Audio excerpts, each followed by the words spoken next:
নিজের ঘরের দরজাটা বন্ধ করে দিয়ে মেঝের উপরে বসে পড়লাম। কানে বাজছে আরিয়ানের সেই কণ্ঠস্বর। ও আমার বাড়িতে দেখাশোনা করার জন্য আছে।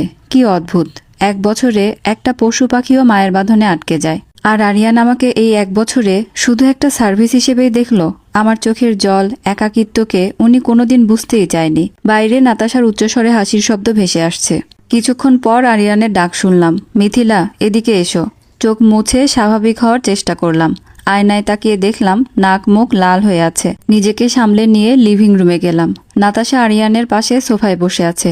আরিয়ান আমার দিকে তাকিয়ে খুব নির্লিপ্ত গলায় বলল, নাতাশা আজ থেকে এই বাড়িতেই থাকবে, ওর থাকার ব্যবস্থা করো। গেস্ট রুমটা গুছিয়ে দাও। নাতাশা বাঁকা হাসিতে আমার দিকে তাকিয়ে বলল, শোনো মিথিলা, আমার ডায়েট চার্ট খুবই স্ট্রিক্ট। কাল সকাল থেকে আমি যা বলবো ঠিক সেটাই রান্না করবে। আর হ্যাঁ, আরিয়ানের ওষুধের ফাইলগুলো আমাকে দিয়ে দিবে। আমাকে বুঝিয়ে দিও ফাইলগুলো, ওগুলো এখন থেকে আমিই দেখব। আমি পাথর হয়ে দাঁড়িয়ে রইলাম। যে ফাইলগুলো আমি 1 বছর ধরে সযত্নে আগলে রেখেছি, আজ নাতাশা এসে সেই জায়গাটা কেড়ে নিতে চাইছে। আরিয়ান একবারও প্রতিবাদ করলো না, বরং নাতাশাকে বলল, থ্যাঙ্কস নাতাশা, তুমি পাশে থাকলে আমি হয়তো খুব দ্রুত সুস্থ হয়ে উঠব। আরিয়ানের এই কথাটা আমার বুকের ভেতরে তীরের মতো বিঁধল। তবে কি আমার 1 বছরের সেবায় কোনো কাজ হয়নি? নাতাশা আসাতেই কি উনি সুস্থ হওয়ার স্বপ্ন দেখছে? আমি গেস্ট রুম গুছিয়ে দিয়ে রান্নাঘরে গেলাম। রাতে ওদের জন্য ডিনার বানালাম। টেবিলে খাবার সাজিয়ে দিয়ে আমি নিজের ঘরে চলে যাচ্ছিলাম। তখনই নাতাশা চেঁচিয়ে উঠল, এক্সকিউজ মি, এই চিকেনটা এত স্পাইসি কেন? আরিয়ান তো স্পাইসি খায় না, তুমি কি জানো না? আরিয়ান এবার গম্ভীর গলায় বলল, কাল থেকে রান্নার ব্যাপারে যেন কোনো কমপ্লেন না আসে। আমি অপলক দৃষ্টিতে আরিয়ানের দিকে তাকিয়ে রইলাম। এই সেই মানুষ যার জন্য আমি ঝাল খাওয়া ছেড়ে দিয়েছি, কারণ উনি ঝাল পছন্দ করে না। আমি শান্ত স্বরে বললাম, খাবারটা আমি ওনার পছন্দ মতোই করেছি। আরিয়ান জানেন আমি কোনো ভুল করিনি। আর্গুমেন্ট করবে না মিথিলা, চলে যাও এখান থেকে। আরিয়ানের ধমকে আমি কেঁপে উঠলাম। আমি আর এক মুহূর্তও দাঁড়ালাম না। নিজের ঘরে এসে ব্যাগটা বের করলাম। আমার সৎমা ঠিকই বলেছিল, আমি রাজপ্রাসাদ পেয়েছি ঠিকই, কিন্তু সেই রাজপ্রাসাদের রাজরানী আমি নই। আমি কেবল এক অভাগী দাসী। মাঝরাতে হঠাৎ আরিয়ানের ঘর থেকে গোঙানির শব্দ শুনতে পেলাম। আমি অভ্যাসবশতই দৌড়ে ওনার ঘরের দিকে চলে গেলাম। ঘরের দরজাটা কিছুটা খোলা। দেখলাম আরিয়ানের মাথার যন্ত্রণা বেড়েছে, যন্ত্রণায় ছটফট করছে। পাশের ঘরে নাতাশা গভীর ঘুমে আচ্ছন্ন। যে নাতাশা সকালে বড় বড় কথা বলেছিল, সে এখন আরিয়ানের কষ্ট টেরও পাচ্ছে না। আমি ভেতরে ঢুকতে যাব, কিন্তু থমকে গেলাম। আরিয়ান তো আমাকে চায় না, উনি তো নাতাশার ছোঁয়াতেই সুস্থ হতে চায়। আমি দরজার ওপাশেই দাঁড়িয়ে রইলাম। আমার 2 চোখ বেয়ে জল গড়িয়ে পড়ছে। যার কষ্টে আমার প্রাণ যায়, তার কাছে আজ আমি নিষিদ্ধ। পরদিন সকালে নাতাশা ড্রয়িং রুমে বসে কফি খাচ্ছিল। নাতাশা কফির কাপে চুমুক দিয়ে আরিয়ানের দিকে তাকিয়ে খুব চনমনে গলায় বলল, Aryan, I have a plan. আমি ভাবছি আজ একটা ছোট গেট টুগেদার পার্টি দেব আমাদের বন্ধুদের জন্য। আমি যে ফিরে এসেছি সেজন্য। আরিয়ান বলল, ঠিক আছে। নাতাশা বলল, তোমার ওই নার্স, মিথিলা সব ম্যানেজ করে দেবে? আরিয়ান একবার আমার দিকে তাকালো। নাতাশা আমার দিকে ফিরে আদেশের সুরে বলল, শোনো মিথিলা, আজ সন্ধ্যার মধ্যে 10-12 জন গেস্টের জন্য ডিনার আর স্ন্যাক্স রেডি করবে। সব যেন খুব ক্লাসি হয়। আর শোনো, রান্নাবান্না শেষ করে নিজের ঘরেই থেকো। গেস্টদের সামনে আসার দরকার নেই। অপমানে আমার চোয়াল শক্ত হয়ে এলো। নিজের বাড়িতেই আজ আমি ব্রাত্য। আমি আরিয়ানের দিকে তাকালাম।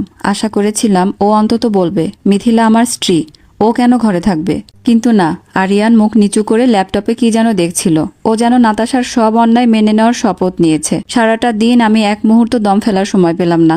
একা হাতে 10 জনের জন্য রান্না করা যে কতটা কষ্টের, তা কেউ বুঝল না। শরীরের ক্লান্তির চেয়েও মনের ক্লান্তি আমাকে বেশি গ্রাস করছিল। সন্ধ্যায় পার্টি শুরু হলো। বাইরে থেকে বন্ধুদের হাসাহাসি আর মিউজিকের শব্দ ভেসে আসছিল। আমি রান্নাঘর পরিষ্কার করে নিজের ঘরের দিকে যাচ্ছিলাম। এমন সময় শুনতে পেলাম নাতাশা কার সাথে যেন হাসি মুখে গল্প করছে। আরে না, ও আমার আরিয়ানের পার্সোনাল কেয়ারটেকার। খুব ভালো কাজ করে, তাই সাথে রাখা। জানোই তো, আরিয়ানের মতো মানুষের একজন সার্বক্ষণিক সাহায্যকারী লাগে। গলা শুকিয়ে কাঠ হয়ে গেল আমার। ড্রয়িং রুমের ওই হাসাহাসি আর আমাকে নিয়ে বিদ্রুপ করা আর সহ্য করতে পারছিলাম না। আমি দ্রুত পায়ে রান্নাঘরে গেলাম একটু পানি খেতে। গ্লাসে পানি ঢালতে গিয়েও হাতটা কাঁপছিল। নাতাশার কথাগুলো যেন তপ্ত তীরের মতো বিঁধছে আমার গায়ে। সেবার জন্য তো মিথিলা আছেই। পানিটুকু খেয়ে গ্লাসটা রাখতে যাব, এমন সময় হঠাৎ অনুভব করলাম পেছনে কেউ দাঁড়িয়ে আছে। চমকে ফিরে তাকাতেই দেখলাম আরিয়ানের এক বন্ধু। লোকটার চোখে মুখে এক কুৎসিত হাসি, দৃষ্টিটা ভীষণ অস্বস্তিকর। সে আমার দিকে এক পা এগিয়ে এসে আঠালো গলায় বলল, আরে কেয়ারটেকার ম্যাম যে, একা এখানে? আরিয়ান লাকি, এত সুন্দর একটা মেয়ে ওর পা টিপে দেয় আর ওষুধ খাওয়ায়। তো আরিয়ান তো এখন অচল, ওর বন্ধুদের সাথে একটু সময় কাটালে ক্ষতি কি? লোকটা আমার দিকে হাত বাড়াতে চাইল। আমি আতঙ্কে চিৎকার করতে যাচ্ছিলাম। ঠিক সেই মুহূর্তেই রান্নাঘরের দরজায় আরিয়ানের হুইল চেয়ারের শব্দ পাওয়া গেল। আরিয়ান সেখানে মূর্তিমান আতঙ্কের মতো দাঁড়িয়ে আছে। ওর ধূসর চোখ দুটো আজ আগুনের গোলার মতো লাল হয়ে আছে, চিবুক শক্ত হয়ে উঠেছে চরম রাগে। আরিয়ানকে দেখে লোকটা থতমত খেয়ে হাত নামিয়ে নিল। ও একটু ভয় পেয়ে তোতলাতে তোতলাতে বলল, আরে আরিয়ান তুই?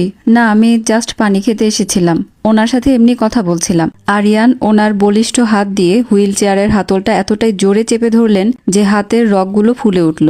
ও খুব নিচু কিন্তু ভয়ার্ত গলায় বলল, কি করছিলে এখানে? মিথিলার সাথে ওভাবে কথা বলার সাহস তোকে কে দিল? Get out of my kitchen, এখনই বেরিয়ে যা আমার বাড়ি থেকে। আরিয়ানের গর্জন শুনে লোকটা আর এক সেকেন্ডও দাঁড়ালো না, দ্রুত পায়ে বাইরে চলে গেল। রান্নাঘরে তখন শুধু আরিয়ানের ভারী নিঃশ্বাসের শব্দ, আর আমি দেয়াল ঘেঁষে দাঁড়িয়ে থরথর করে কাঁপছি। আরিয়ান এবার আমার দিকে তাকালো, ওর চোখের রক্তবর্ণ রাগ এখনো কমেনি। হুইল চেয়ার নিয়ে আমার একদম কাছে এগিয়ে এলো। আমি ভাবলাম হয়তো এখন আমাকেই ধমক দেবে, বলবে কেন আমি গেস্টদের সামনে আসলাম। কিন্তু কিছুক্ষণ পর আমার মুখের দিকে তাকিয়ে খুব ধীর স্বরে বলল, তুমি ঠিক আছো?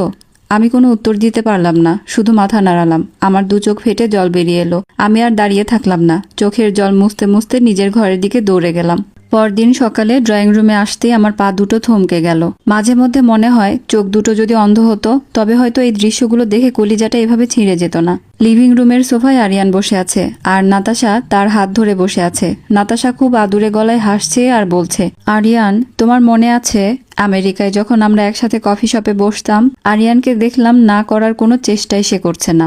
1 বছর ধরে যে মানুষটা আমার ছোঁয়াটুকুও সহ্য করতে পারেনি সে আজ নাতাশার এত ঘনিষ্ঠতা পরম তৃপ্তিতে উপভোগ করছে। আমি হাতে কফির কাপ নিয়ে পাথরের মতো দাঁড়িয়ে রইলাম। নিজেকে খুব অপরাধী মনে হচ্ছিল, যেন আমি ওনাদের সুন্দর মুহূর্তের মাঝে এক বিষাক্ত কাঁটা। নাতাশা আমাকে দেখে আরো যেন বেশি ঘনিষ্ঠ হওয়ার নাটক শুরু করলো। আরিয়ানের কাঁধে মাথা রেখে বাঁকা চোখে আমার দিকে তাকিয়ে বলল, ওহ মিথিলা, তুমি কি এখনো দাঁড়িয়ে আছো? কফিটা রেখে যাও না। আরিয়ান একবার আমার দিকে তাকালো। আমি নিঃশব্দে কফি রেখে নিজের ঘরের দিকে চলে এলাম। আয়নার সামনে দাঁড়িয়ে নিজের প্রতিফলনটা দেখলাম। নাতাশার খিলখিল হাসির শব্দ ভেসে আসছে। আমি জানালার কাঁচের ওপর কপাল থেকে বিড়বিড় করে বললাম, আরিয়ান আপনার হৃদয়ে কি আমার জন্য এক ফোঁটা জায়গাও নেই? অভাগী মিথিলার এই আর্তনাদ শোনার মতো কেউ নেই। নিজের ঘরের ভেতর স্তব্ধ হয়ে দাঁড়িয়ে রইলাম। বাইরের ওই রঙিন হাসির শব্দগুলো কানে এসে বিঁধছে। নাতাশা আরিয়ানের হাতে হাত রেখে যে সুখের জগৎ বুনছে সেখানে আমার মতো এক তুচ্ছ সেবিকার কোনো স্থান নেই। হঠাৎ বুকের ভেতর থেকে একটা পাথর নেমে গেল। অনেক তো হলো, 1 বছর তো ওনার পায়ের ধুলো হয়ে পড়ে রইলাম। বিনিময়ে কি পেলাম? একটু সম্মান? না, তাও না। যার জন্য নিজের রক্ত জল করে সেবা করেছে সে যদি অন্যের ছোঁয়াতে এভাবে আমোদে মেতে উঠতে পারে তবে আমার এই মায়ের তো আর কোনো মূল্যই নেই। নিজের ব্যাগটা আলমারি থেকে নামালাম। 1 বছর আগে সৎমা যখন এটা গুছিয়ে দিয়েছিলেন তখন আমি কান্না করেছিলাম। আর আজ আমার চোখে এক ফোঁটা জলও নেই। বরং মনে হচ্ছে এই বিষাক্ত মায়া থেকে নিজেকে মুক্তি দেওয়ার সময় এসেছে। আমি মনে মনে ঠিক করলাম এখানে আর নয়। নিজেকে এভাবে প্রতিদিন তিল তিল করে মারতে আমি আর পারবো না। আরিয়ান হয়তো কোনোদিন বুঝবে না যে একটা পঙ্গু মানুষকে ভালোবেসে আঁকড়ে ধরা কতটা কঠিন ছিল আমার জন্য। আর সেই হাত ছেড়ে চলে যাওয়াটা তার চেয়েও বেশি যন্ত্রণার। আমি ড্রয়ার খুলে বিয়ের সময়কার সেই লাল শাড়িটা বের করলাম।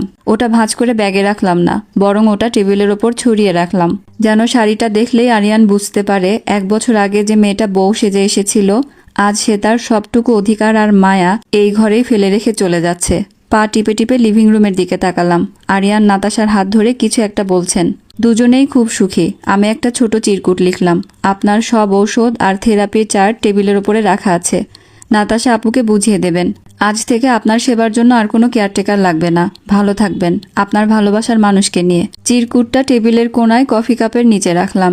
আরিয়ানের দেওয়া কোনো গহনাই আমি সাথে করে নিলাম না। জার্মানির এই কনকনে শীতে বাইরের দরজাটা যখন আমি খুললাম তখন এক ঝলক ঠান্ডা বাতাস আমার মুখে এসে লাগলো। কি অদ্ভুতভাবে আমার ভেতরের দহনটা যেন শান্ত হয়ে গেল। আমি আর একবারও পিছনে ফিরে তাকালাম না। অভাগী মিথিলা আজ আর কোনো আর্তনাদ করছে না। সে আজ নিজের আত্মসম্মান নিয়ে অজানার উদ্দেশ্যে যাত্রা শুরু করলো। কনকনে ঠান্ডা বাতাস আমার চাদর ভেদ করে শরীরে বিচ্ছে। আসসালামু আলাইকুম সবাইকে। আমাকে এমন একজনের সাথে বিয়ে দেওয়া হয়েছে যে হাঁটতে পারে না শিরোনামের গল্পের দ্বিতীয় অংশ পড়ে শোনাচ্ছিলাম। আমার কাছে তো গল্পটা বেশ ভালো লেগেছে। আপনাদের কাছে কেমন লাগছে অবশ্যই একটা কমেন্ট করে জানাবেন। আল্লাহ হাফিজ।